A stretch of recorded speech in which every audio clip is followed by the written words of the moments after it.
How's it going, everybody? It is the Dual Threat Podcast here, your daily news source for all things sports. I'm Drew. This is Jacob. Thank you all for tuning in. Make sure to hit that subscribe button and the notification bell. Helps us out a lot. We are going to start a new series, the Heisman Spotlight, and we're starting it with our personal favorite as of right now, and that is Kyle Trask. We're going to get straight into the video. Jacob, you want to start us off? Absolutely.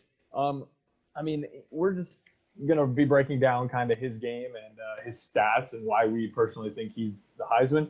And just really quickly, we're going to start it off by just the basic everyday stats that you look at when you're comparing a great quarterback.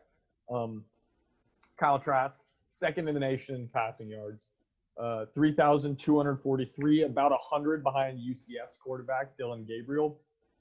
But he's doing it on 46 less pass attempts, which with more completion, which leads into the next point, completion percentage. He is completing 71.4%, which is 8th in the country. A little lower on that list, but still over 70% is phenomenal. His interceptions, he only has 3 interceptions, which Justin Fields had in one game against Indiana. I think where he separates himself from everybody else, in my personal opinion, is the touchdown category. He, like we said, has a lot less pass attempts than, say, Dylan Gabriel does at UCF, but has 8 more touchdowns. He has 11 more touchdowns than Mac Jones, 11 more than Zach Wilson, who are kind of also in that Heisman conversation. And so I think it just goes to show surface level, basic stats. You look at ESPN's going to post these. They're going to compare them to past QBs. The basic stats, he's at the top or near the top in every category. And that's just kicking it off. That's why I think one of the reasons I think he's in and at the top of that Heisman conversation. Yeah, and before we continue, I just want to go ahead and say this. Comment anything that y'all want to say. Who is y'all's Heisman? Obviously, ours is Kyle Trask, and if we get a comment on somebody that we like, we'll go over them in a few weeks and try and say why they should be the Heisman. Look at their stats, but yeah, just going off what you said. Another stat that you'll probably see on ESPN is he is the first quarterback in SEC history to throw 3 or more touchdowns in 9 straight games. And if you think about it, all of these other SEC quarterbacks started with 2 FCS teams most likely, and then they've got that one FBS team that's actually pretty competent, and that's when they really start to run up the numbers. And Kyle Trask this year, with COVID, it was different. He played all 9 SEC teams. There was no FCS team to kind of get his feet underneath him, and that's why he kind of started off the season a little bit slower than he is now. And really, you look at it, if you look at him versus Joe Burrow last year, everybody knew Joe Burrow was winning the Heisman, and nobody really questioned him winning the Heisman last year, and people are still fighting for Mac Jones and all that. As through the first 9 games of the year, you've got 3,243 passing yards for Kyle Trask, 3,198 for Joe Burrow. So that's more for Kyle Trask. Kyle Trask has 38 passing touchdowns compared to 33 of Joe Burrow's. Joe Burrow does have the completion percentage with 78.9%, as opposed to that 71.4%. But Kyle Trask has 1 less interception. He has 3. Joe Burrow has 4. And really what I wanted to go over with this completion percentage is I think a lot of it has to do with his wide receiver class and the fact that easily his best receiver was Kyle Pitts. He was injured for a few games, and Kyle Trask still kept up those numbers.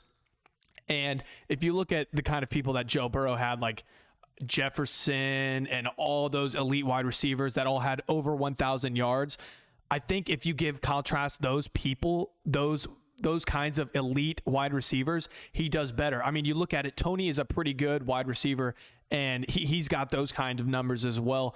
And what I really like to compare Kyle Trask and Joe Burrow on is the Georgia game. Pretty similar scenario. We've got a number 5 Georgia, a number 4 Georgia. I believe both of them were undefeated at the time. Actually, Georgia at this time was 4-1. And actually against Joe Burrow, they were 11-1. And if you look at it, Kyle Trask had 280 passing yards at halftime, ended up with 474, 4 touchdowns and 1 interception. And that's against the best defense, arguably, in college football. And so to me, that's insane, especially because he has way better numbers than Joe Burrow did against Georgia. And I mean, I don't know. I just look at it and see everybody knew Joe Burrow was going to win it last year by the number of stats he had. And Kyle Trask has even better stats this year with a worse wide receiver class. And so I feel like it should be non-disputed, but a lot of other good players are putting up some big numbers. So, Jacob, what other evidence do we got here? Yeah, so while you were talking, I was thinking about we're comparing him to Joe Burrow. And while, yes, he's the most recent Heisman, and it's really easy to compare, it feels like, Joe Burrow had the best, and there's no disputing that LSU team had, if not the greatest, very close to the greatest offensive showing in college football history. And so I just they were 15-0, or I believe, and they went undefeated. But not all Heisman go undefeated. I was thinking about it and going back to just the year before, Kyler Murray wins the Heisman. And they didn't go undefeated in the regular season. They lost to Texas in the regular season. So I was like, okay, tried to go look at Kyler Murray's stats. Kyler Murray had through 9 games, because Kyle Trask has only played 9 games. You can't really compare a whole season to a whole season or yardage per game when there's been more games. But Kyler Murray had 3,253 yards through 9 games. Kyle Trask, like you said, has 3,243, so 10 less. But that's total yards for Kyler Murray. That's not passing yards. That's passing yards for Trask and total yards for Kyler Murray. He had 574 rushing yards, and he still has only 10 more total yards than Kyle Trask has passing yards. The numbers he's putting up this year, and also that's against Big 12 defense, say what you want, but it's not really comparable in terms of the level of defensive play. Kyle Trask is putting up crazy numbers. Like you said, his completion percentage was 7.5% less than Joe Burrow's last season, which you argued could be due to lesser talent. I also could agree. I also do think, like you said, he could have just been kind of getting his sea legs under him at the beginning of the season because he didn't have that Northwestern State game. He didn't have that North Texas type of game that he could have had to get his sea legs under him. And the last 4 games, 79%, 74%, 78%, 71%. And so he's just been, as of late especially, just really killing it. And I think, like I said, a lot of people are going to look at that loss at A&M week 3 and be like, little hesitant to give him the Heisman. But realistically, the Heisman it's not like the NFL MVP is a lot more of a win-based, can you carry your team to wins? The Heisman is more of just who is the best player, oftentimes statistically, and that tells most of the story in these cases. Told the story with Joe Burrow, although he was that MVP caliber player. But Kyler Murray, I mean, he lost a regular season game. Sure, he won the Big 12 championship, but he got knocked out first round. Baker Mayfield lost to Iowa State during the regular season, and he got knocked out first round of the playoff. It doesn't necessarily translate to how well your team does. It more just has to translate to how dominant you are and how good your stats are compared to the rest of the field.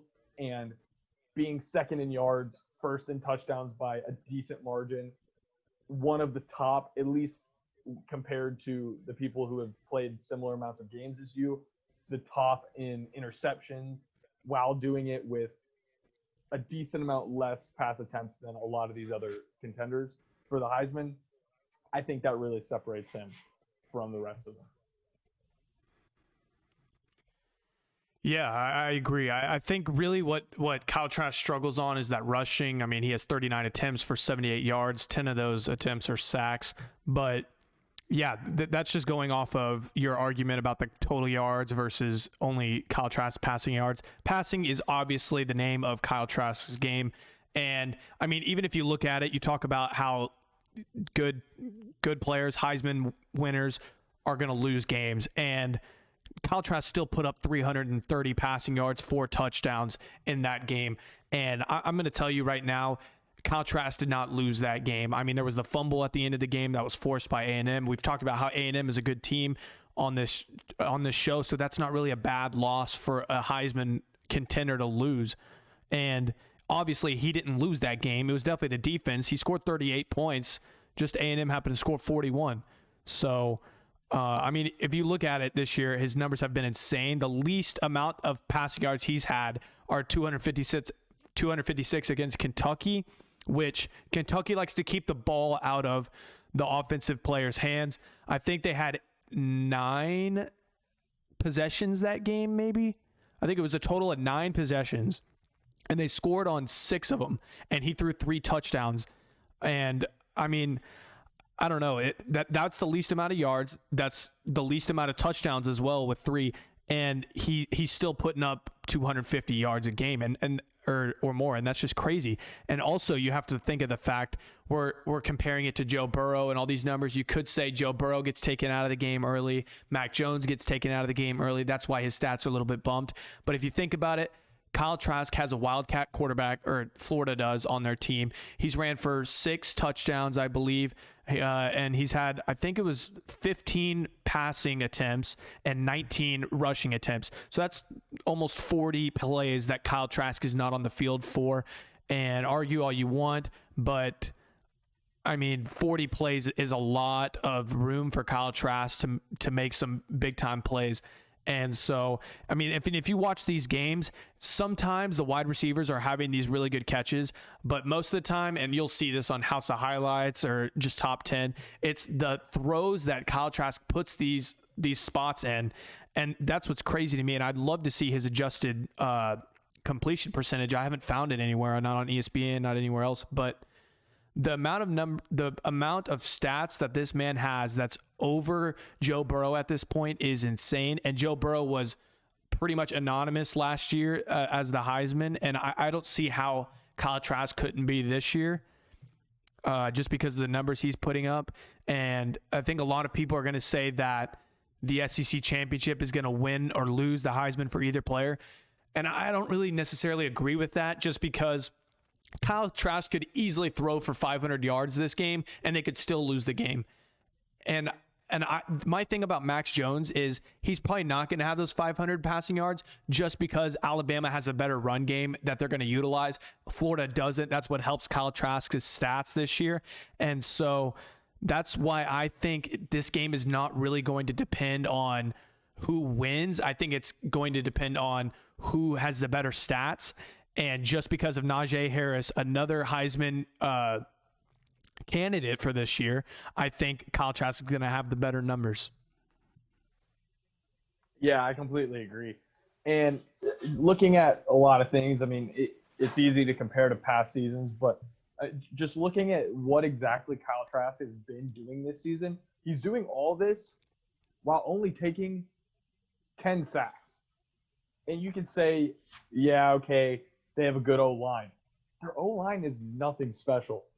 Their run game is atrocious, and that should tell you all you need to know about their O-line. I mean, it's way significantly more of a testament to Kyle Trask and his ability to get the ball out of his hand quick, whether it's a little 10-yard curl route to Kyle Pitts or whatever, but it's really him using his head, being smart, and getting the ball out of his hand, whether he's throwing it away, whether he's throwing it downfield, or just checking it down to one of his big targets in the flats that he can get the ball to, because 10 sacks is crazy. I mean, you look at a team that you could argue has the best O-line in the country, and in Alabama, and Mac Jones is taking 8 sacks. And so Bama's offensive line is significantly better than Florida's, but it's not that big of a difference in the amount of sacks they've taken. I just think Kyle Trask has been very smart with the ball and very efficient, like I was saying, with his 71 plus completion percentage. And it just shows that this season, especially compared to last season, Because if you look at his stats last season, I want to say he had the same. He has more stats this season through 9 games than he did all of last season. Yeah, he has 3,200 passing yards this season and 2,900 last season, and he played 12 games last season. And it's just he's improved dramatically. Kyle Pitts has kind of come into his own, but even then, you could argue that that's at least partially because of Kyle Trask is making him look good. I mean, he's got to have somebody throwing him the ball. Kyle Pitts had like 6 touchdowns in the first 6 quarters of the season, but he's not getting those if Kyle Pitts had 6 quarters and six touchdowns in 6 quarters, but he's not getting those if Kyle Trask isn't putting the ball in the money. And he's improved a ton with his completion percentage and just how efficient he's been with the ball last season compared to this season. Yeah, and if you want to look at the clutch factor, I mean, this season on 3rd and 11 yards and more, he is 94%. He has a 94% completion percentage with an average of 15 yards of a gain. He is averaging completing a 3rd and 12 and longer, and that is just insane. I mean, even if they do get sacked or stopped, there's no problem for Kyle Trask to put the ball in the money from range, and that's just kind of showing, look, he doesn't have to throw these little slants. He can actually throw it kind of deep and make these passes. And I mean, he does it with pressure. 3rd and 12. That is when you really have to count on your quarterback to make a play to get that first down. And he has 93% success on that, and averages the success rate of getting a first down right there. And I mean, to me, that's pretty insane. You look at all the numbers on these of his 1st and 10, his 2nd and 10. Those numbers are in the high 70s, low 80s in completion percentage. And so really where it comes down to Kyle Trask is when it's 2nd and short or 3rd and short, he's only about 45% completion percentage. So you could say that Kyle Trask actually completes his passes more when they're deeper or when they're a further pass. And I mean, we've looked at it this year. His accuracy has been off the charts. I just found this one stat right here on SEC Stats on Twitter. His completion percent or his accuracy with the adjustments against Georgia was 86% adjusted. That's without the throwing away. That's without all that good stuff. And so, I mean, you got to give it to him. The man can put the ball in the pocket, and he has been outstanding this year with stats, with accuracy, and with carrying his team to win games, because he has had to do that a lot of times this year because that defense has been struggling. Yeah, I mean, when it all comes down to it, he probably won't be able to carry his team to a win against Alabama. He wasn't able to carry his team to a win against A&M, but that was 38-41. It's not like he didn't do his best and wasn't doing everything he could. And I just think, like you just said, what it comes down to, the run game's horrible, their defense is horrible. He's had to do everything, and he's stepped up in these big moments and really just lit it up week in and week out, and just not been able to capitalize on that A&M game, and probably won't against Bama. But if I'm going to be – I don't want to take anything away from that Joe Burrow season, but this Bama team is different than the Bama team from last year. And ifs and buts, but I would have liked to see Joe Burrow play this Bama team and see if they still would have come out on top.